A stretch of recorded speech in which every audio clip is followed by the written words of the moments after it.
partied all weekend. I've met all ages. It was so interesting. Anyway, here's deer browse, just browsing. This tree's dead, essentially.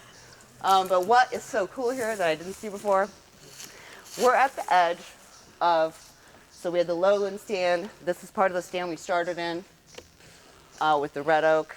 And what we have here is where I talked about biological legacy before. This group of sprouts, that one, they come from a single tree that was bigger, that probably was like to here when it was cut or burned.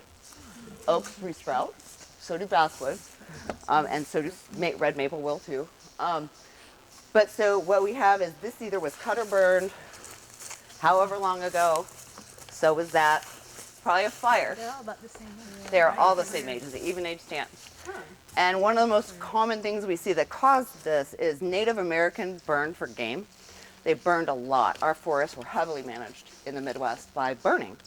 And that's why we still have so many big oaks, right? You have to manage for them. So they actually burned also to keep oak across the landscape. So this could very well be the biological legacy for that. So what does that tell me? So we had this giant red oak here before that had to be probably 400 years old when it was cut, 100 years ago, let's say, or burned. So, 500 years ago, there was some disturbance that started that oak.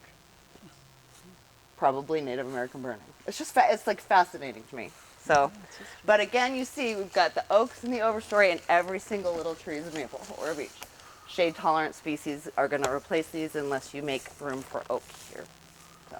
How did they conduct those burns? Was it just, I've heard about them doing it like on the Little House on the Prairie books. I know the Indians used to do it in the prairie type area, but how would they manage it with just starting a fire and having their So yeah, fire is a great tool.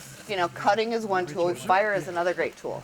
So if you burned this forest, you'd get more regeneration, and it selects against maples. So yeah, you just light small fires, and then in the direction of the wind that you want it to go, and they would probably let the wind do most of the work and just be really strategic about how they did that.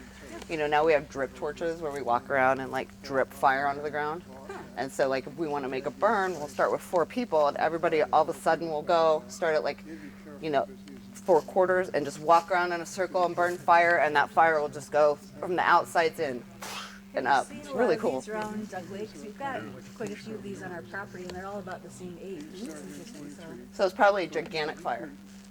Would be my best guess. The heck out of this whole lake. It could also be lit. There's no really good way to tell. Yeah. So yeah, it's just fascinating. Oh, okay, one more forest stand. This is your youngest stand that you have here on this park. It's over here.